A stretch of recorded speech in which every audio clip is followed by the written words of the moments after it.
I would like to welcome you to the first webinar of the Quality Webinar Series organized by EATRIS. Today, we are very pleased to have three speakers joining this webinar about the relevance of reproducibility for drug development.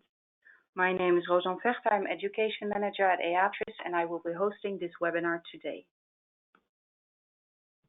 Before I introduce our speakers, I want to make you aware that this webinar is being recorded, including the questions and answers at the end of the session. It will be made available on EATRIS website shortly after the session. We have reserved some time at the end of this session for questions. We invite you to write down your questions in the question box in the control panel, as you can see on this slide. First speaker for today is Anton Ussi. Anton is Operations and Finance Director at EATRIS, the European Infrastructure for Translational Medicine. Anton has a background in mechanical engineering, SME administration, and university technology transfer in biomedical sciences. He is a specialist in the establishment of public-private and public-public collaborations in the field of translational research in medicine. Anton has been co-responsible for the development of several ongoing public-private partnerships and spin-out companies, among which the VU University Medical Imaging Center Amsterdam and the Dutch Imaging Hub and Public-Private Translational Initiative focused on imaging enabling medicine's development. Second and main speaker for today is Dr. Leonard Freedman. Dr. Freedman is currently Chief Science Officer at Frederick National Laboratory. He has held leadership positions in basic biomedical research, drug discovery, and science policy in both the private and non-profit sectors, as well as in academia. In 2012, Dr. Freedman became the founding president of the Global Biological Standards Institute. Prior to starting there, Dr. Freedman served as Vice Dean for Research and Professor of Biochemistry and Molecular Biology at Jefferson Medical College, Thomas Jefferson University. As a Vice President at Wyatt and Executive Director at Merck, Dr. Freedman also led discovery research efforts in the pharmaceutical industry. Before moving to industry, Dr. Freedman was a member and professor of cell biology and genetics at Memorial Sloan Kettering Cancer Center and Weill Cornell Medical College. Dr. Freedman and his lab made several highly impactful discoveries in the area of nuclear hormone receptor structure and function. Dr. Freedman has received numerous competitive funded grants and has been the recipient of several research honors. Dr. Freedman has published extensively and served on numerous scientific review panels and editorial boards. Third speaker for today is Dr. Andreas Scherer. Dr. Scherer obtained his PhD in molecular biology at the Max Planck Institute for Immunobiology in Germany. After a PhD position at UT Southwestern Medical Center in Dallas, he has been working on biomarker research and development projects in various positions in the laboratory as bioinformatician and as project manager. Andreas worked for Novartis in Basel, Switzerland in various roles, amongst others as Novartis representative of an international collaborative project towards identification of surrogate biomarkers of chronic solid organ allograft rejection. He then worked as consultant and bioinformatician in his own company in Finland as a manager of the bioinformatics team at Australian Genome Research Facility in Melbourne. He is inventor and co-inventor of several biomarker-related gene patents, published a book on microarray data quality, and is involved in international research projects and consortia, such as the US FDA-guided sequencing quality control. Dr. Scherer is currently business coordinator at the Institute of Molecular Medicine Finland, based at the University of Helsinki. He has been elected co-chair of the EATRIS Biomarker Platform and is chair of the EATRIS Quality Initiative he established. I would now like to hand over to Anton Ussi. Good afternoon, everybody. My name is Anton Ussi, as Rosanne introduced us. Thank you, Rosanne. I'll just give us a couple of minutes to introduce EATRIS as the organizer of this webinar today, quality and reproducibility of research being very close to our hearts. So we're very grateful to have such esteemed speakers join us today. So translational medicine really has three core components. Around the table, you want to bring the biologist together with the clinician and utilize the latest analytical readouts and tools to be able to really get a mechanistically driven understanding of disease and get a good early insight and view on performance of your potential therapeutic that you're trying to implement. challenge there is accessing the high quality tools, the research tools, and accessing the expertise to understand the context of use, so that you're making sure that your readouts are telling you what you want them to tell you. Our mission is really to bring this together, and that's working in the context of a wider ecosystem. The biologists, the average biologist in academic units, when they're going forward, will need to be able to access the regulator, the clinician, the industry partners for future developments, the funder, both dilutive and non-dilutive. So EATRIS has developed a bit of an ecosystem here in Europe, to where any researcher, be it private or industrial, is able to come to us, and we can help find the expert teams. We operate on any type of therapeutic class, including advanced therapies, biomarkers for support for drug development, for personalized medicine, imaging, molecular imaging. We have probably the world's strongest molecular imaging consortium, and we're also very active in small molecules vaccines. So what we do, we're a non-profit. Our profit is in together to advance translational medicine and advance projects. So we provide quick and effective access to quite a large and deep trove of intellectual expertise and large-scale facilities, to help get access to tools, to readouts, to labs who can help go through the preclinical process and through into early clinical development, to get an early understanding of the therapeutic. And we have an office of around 20 people in Amsterdam, multidisciplinary, who are there to make that process. We all know that public-private collaboration and public-public collaboration can be very challenging, a pain in the butt sometimes. So our job is to try and take the pain out of public-private collaboration. So do feel free to contact EATRIS anytime you're looking to find partners for your research project, no matter whether you come from industry or academia. Okay, good afternoon, everybody. Good morning from Philadelphia in the United States.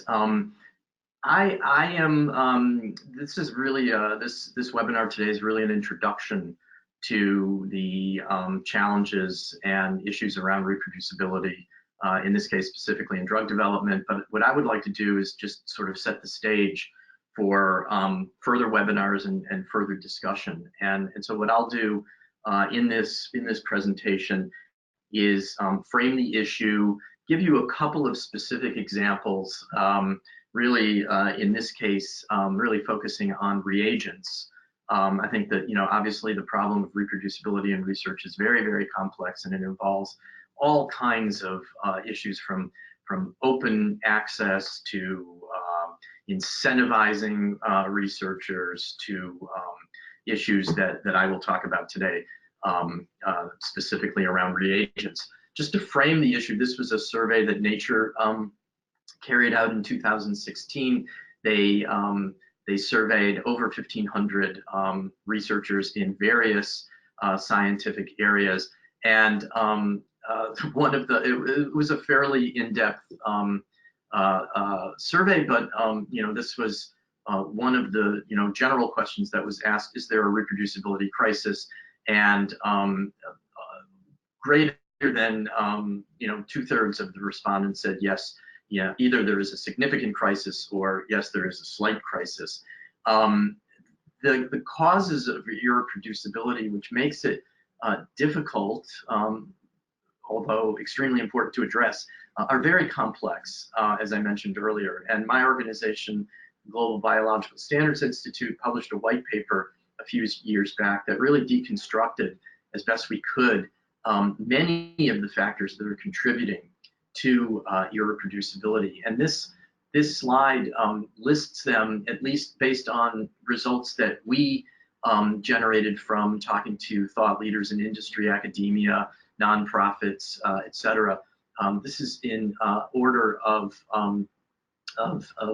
decreasing prevalence. And I think what needs to be pointed out here are a couple of things. One is that the three leading contributors can be incomplete protocol reporting, reagent variability, and lack of validation, which I'll talk about in much more detail in a minute. And then differences in analytic techniques, certainly differences in how people approach statistical analyses. In fact, there's an interesting term called p-hacking, which I won't get into. Selective reporting, lack of controls, lack of equipment calibration, variations interpretation, and actually the most rare fortunately, the most rare contributor, although one that gets a disproportionate amount of attention for obvious reasons, is scientific misconduct. So what we're really talking about here are just issues that are mainly either unintentional or just people who are in a hurry to get their results published. The other thing I wanted to really focus on, and it's work that we generated at GBSI in collaboration with 2 economists at Boston University, is that irreproducibility not only impacts the quest of truth, if you will, in scientific research, but there's a huge economic impact to this in real money, in real euros or real dollars. And this was a paper that we published 2015, I believe, in PLOS Biology. And really it starts with really summarizing a series of the earliest papers that looked at the prevalence of irreproducibility.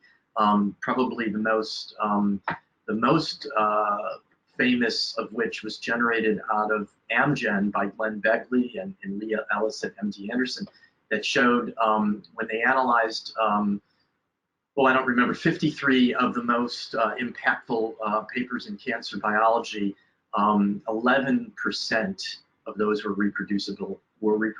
That is, 89% of those papers in their hands were not reproducible. That was probably the most extreme example of how severe the irreproducibility issue is. There have been other papers, many since this slide was generated. We have conservatively put, and I think it's conservative, the irreproducibility rate at about 50%. And taking that conservative number, we took, Boston University economists and GBSI took the spend on preclinical R&D, and this was back in 2014, and this is publicly available data. If the preclinical R&D in the U.S. alone was put at $56 billion, a 50% irreproducibility rate means that about $28 billion was being applied to research that ultimately was not reproducible. That, by any standard, is a lot of money. This paper had quite a bit of an impact in terms of people really sort of waking up and, as we say in the United States, smelling the coffee. One other thing this paper sought to do was try, within this $28 billion irreproducibility rate, break down where among the 4 leading drivers in at least biology this was stemming from. And that's shown on the right in this slide. Based on our metadata analysis, biological reagents and reference materials were the biggest driver. Again, I'll talk about that in a moment. Study design, data analysis and reporting, and laboratory protocols. And these are all things that we believe can really be addressed in a positive way, and perhaps we can talk about in the discussion. But I will try, as far as biological reagents are concerned, to demonstrate where there are some low-hanging fruit, and if not easy wins, then at least wins that we have at least proposed solutions for.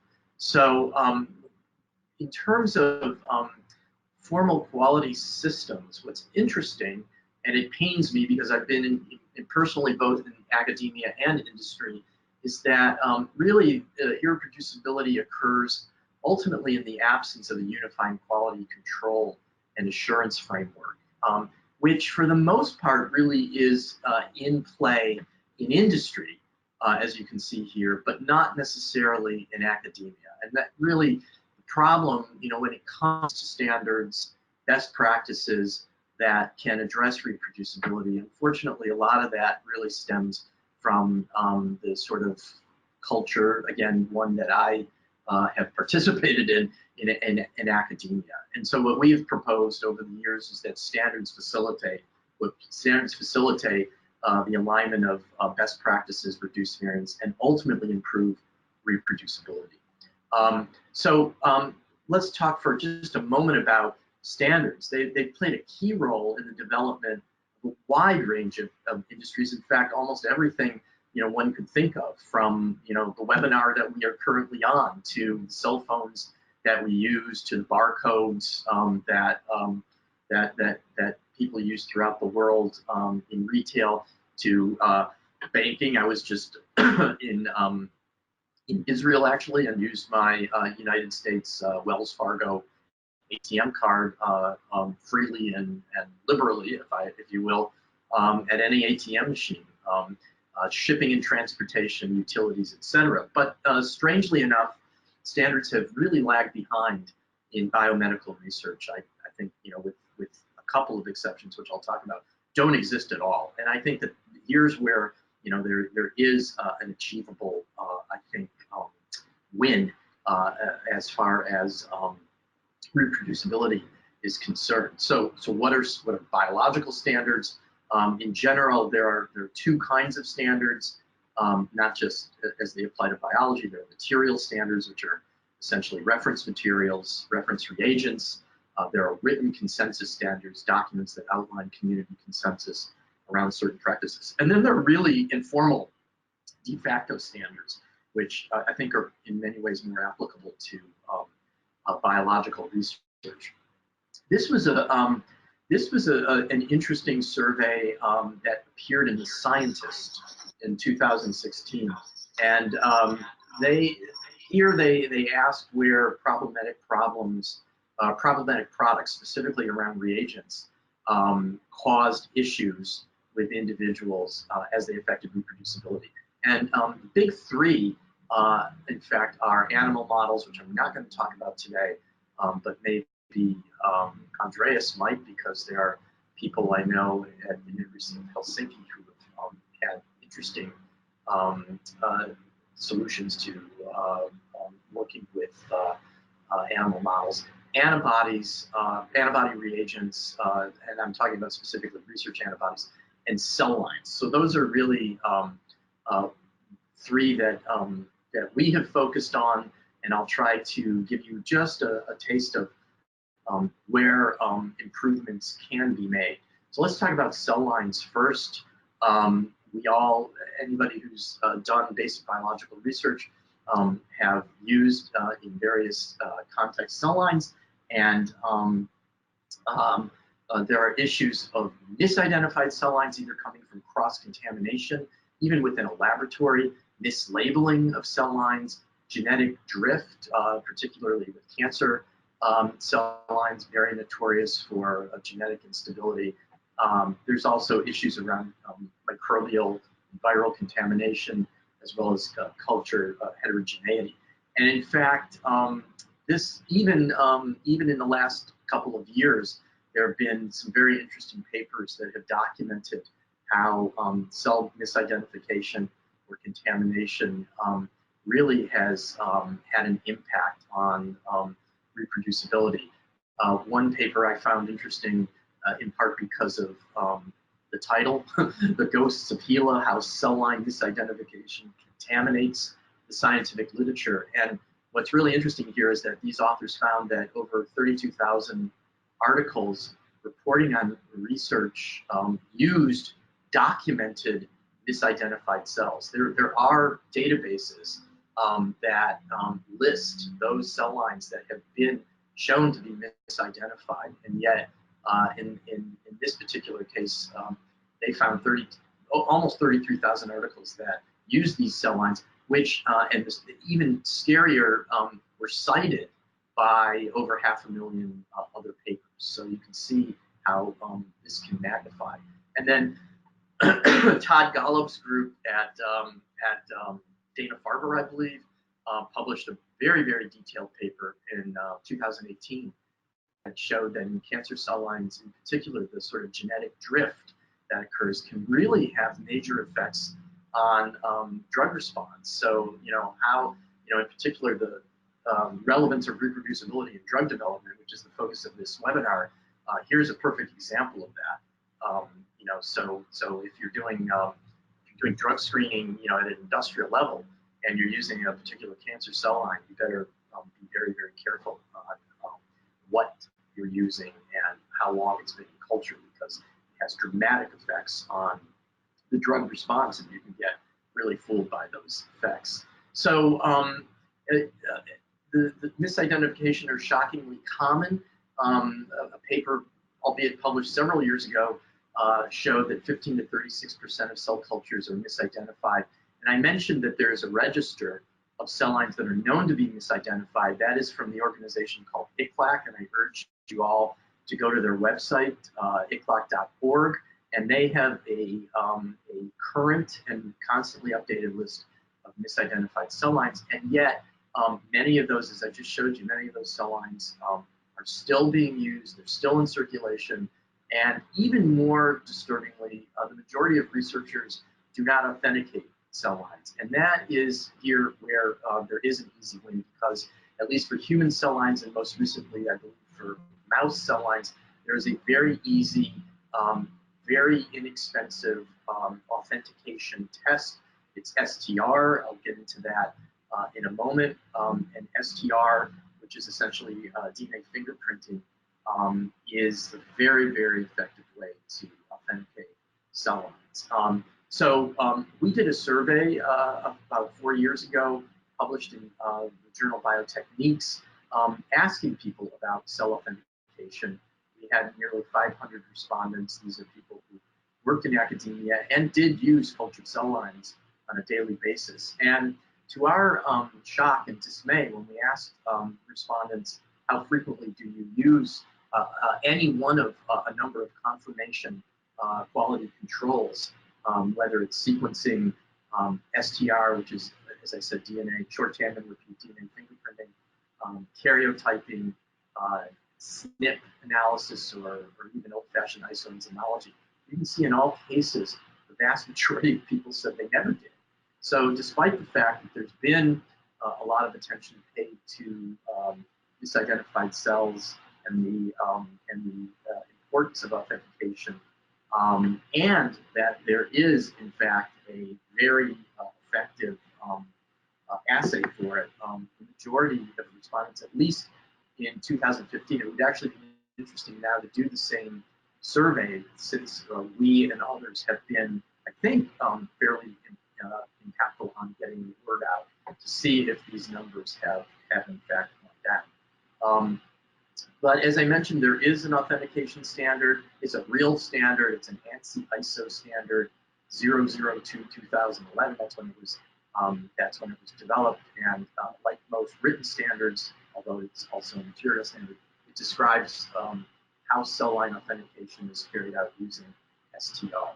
And an increasing number of journals, and someone just told me, and maybe somebody on the line can confirm this, that the Wellcome Trust is now requiring STR for all of their grantees. That hasn't happened in the United States. NIH does, in fact, have guidelines, but they are guidelines. They are not requirements.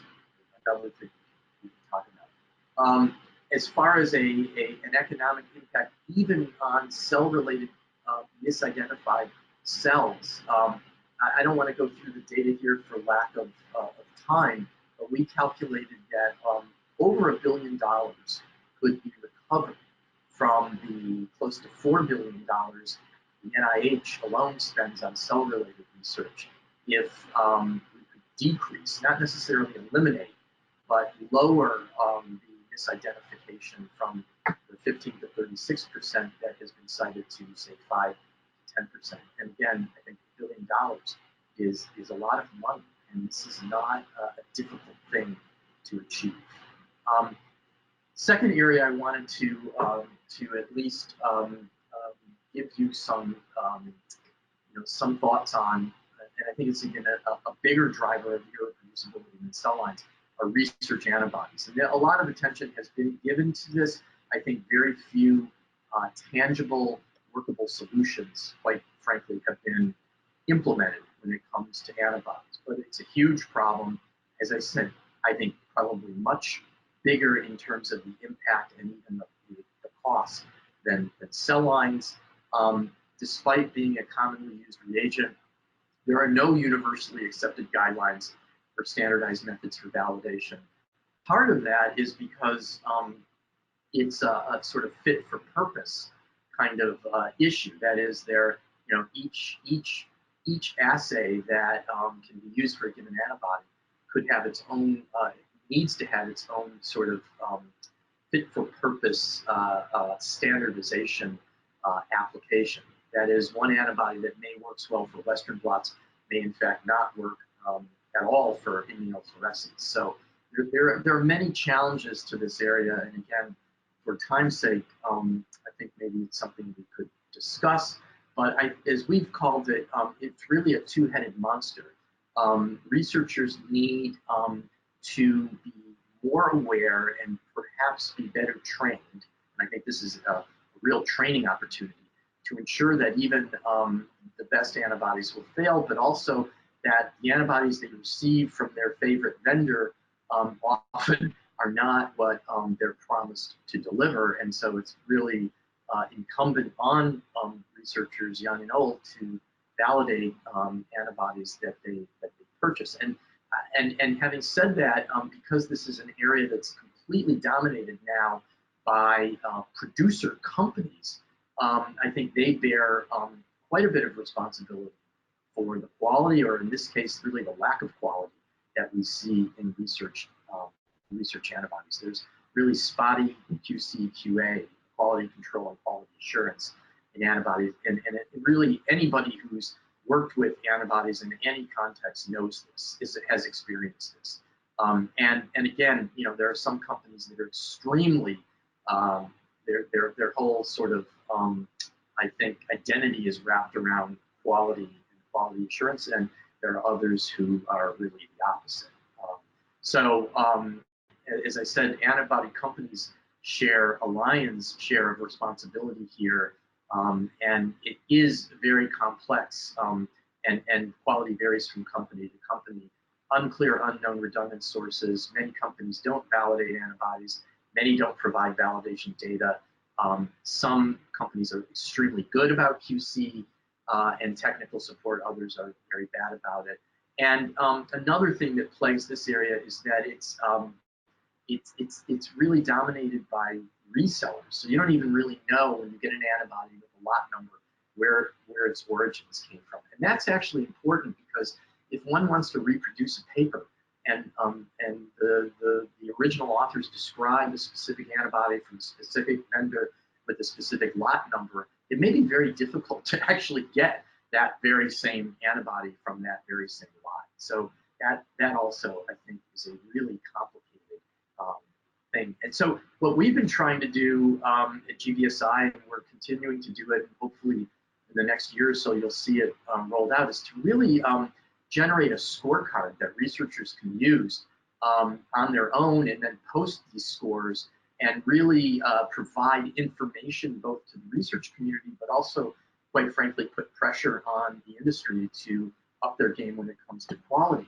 And this is really taken from sort of the wine, either the Amazon model of, where people post their happiness or unhappiness with a particular product, but in this case, this is a little bit more qualitative/quantitative, where we actually are generating a score based on criteria.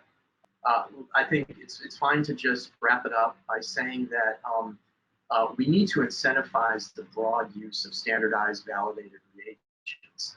In the case of antibodies in particular, there has to be a broad adoption by vendors to sell only validated reagents, and really to encourage the use of those reagents by the research community. One thing I didn't get into is that, and maybe we can in the Q&A, is to ensure that both funder and journal policies require the documented use of validated and non-contaminated reagents. And we really do need to incentivize the development of new tools and approaches of reagent validation.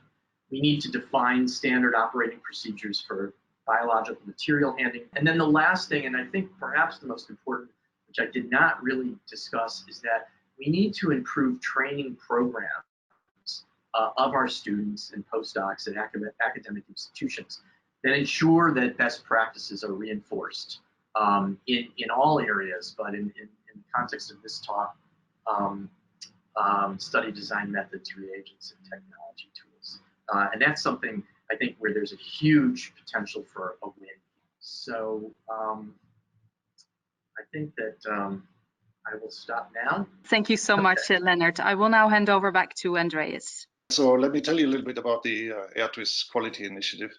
So as Leonard has pointed out, meaningful precision medicine research requires transparent reporting, use of standard material where possible, validated analysis methods and pipelines in order to generate reliable data.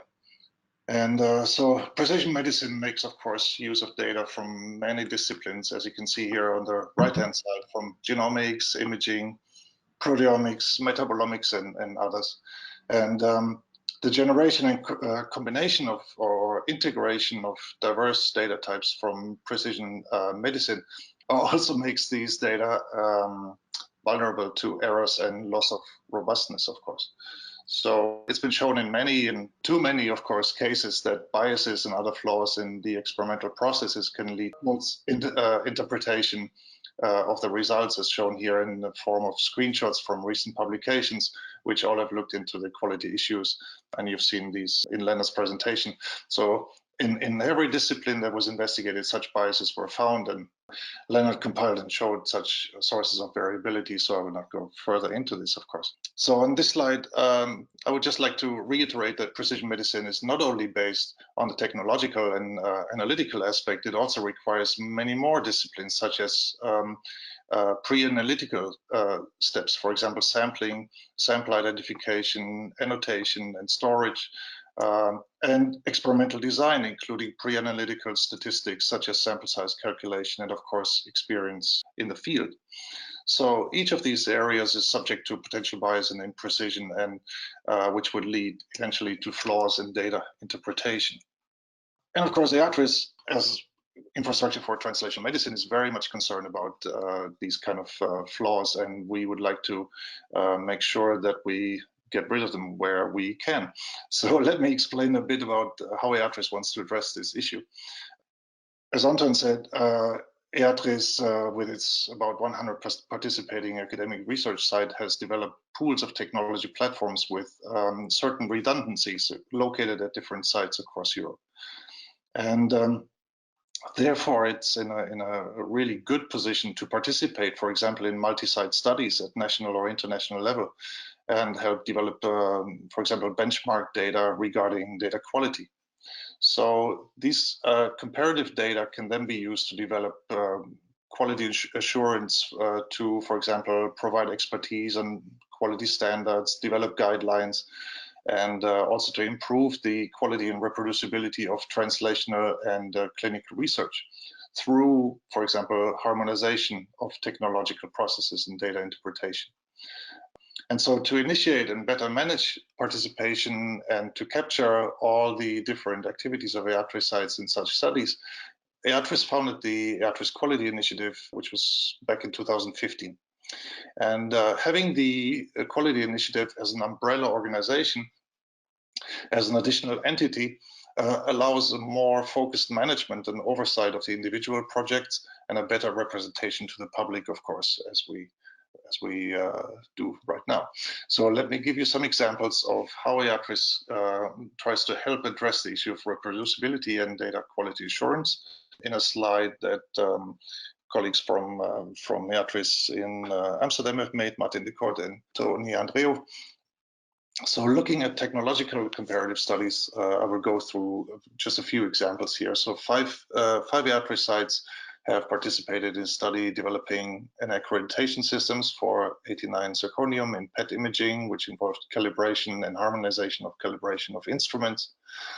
We are currently participating in a unique reproducibility ring testing study for high throughput screening, where 12 sites, 5 of those from EATRIS, test aliquots of the same samples and compound libraries to identify potential sources of experimental noise. Then in the third line, the SEQC is a large global study with the US FDA, and many top-of-the-art research sites and companies have come together to address quality of genomic variant detection in this phase of this study, using different settings with different sequencing platforms and using different bioinformatics pipelines.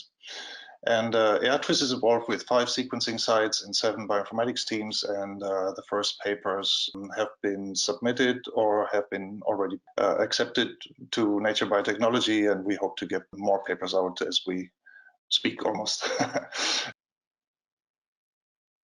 Thank you to Anton, Leonard, and Andreas for their excellent presentations. We now have some time to address your questions. The presence of formal quality systems in industry appear to be a critical factor in the quality assurance. Do you have examples of how industry follows these quality systems and how academia could learn from these procedures? Yeah, I think that's an interesting question, and I think part of it is cultural. Part, obviously, for industry quality and standard operating procedure on an industry level. So those kinds of approaches, just I think culturally, until recently, were not really part of the culture of doing basic research. And having done academic research, it's just people have lab notebooks, but they're not formalized lab notebooks. I think science was done for science sake, and that kind of almost culture just didn't grow up in academia in the way it did in industry. And so I think when we now think about these things and think about what one needs to do to improve reproducibility, ironically, we can learn a lot from industry, even though they're certainly not to let them off, although there have been certainly some issues and even scandals, if you were, in terms of certain drugs that have been developed. But I think sort of more of a formal approach to quality assurance and quality standards have been sort of part of the culture in industry that has not been part of that culture in basic research. Thank you. Why are such quality systems absent from academia? And do you see differences in basic research compared to translational research with industry? From my personal experience, I have always worked in academic where we had actually lab books that hadn't called in. I think it would be very interesting to see whether we could conduct some sort of study that could compare the basic research standards with, or let's say academic institutes that call themselves basic research institutes compared to translational groups, whether the translational groups that are in contact with industry are more stringent with their let's say review of notebooks, or how experiments are recorded and so on. I don't have any data on that, so I cannot or knowledge of this whether there are differences, but I don't know, maybe Leonard has some insight into this from his studies. I do think that there is a different culture of how one approaches the discipline of doing research in industry versus academia. That may be changing now, because I think there's much more of an awareness around issues impacting reproducibility. But I think before it was regulatory oversight in basic research. So it's kind of a fine line. I would like to go to the next question, which is how best to get involved in EATRIS initiatives around quality.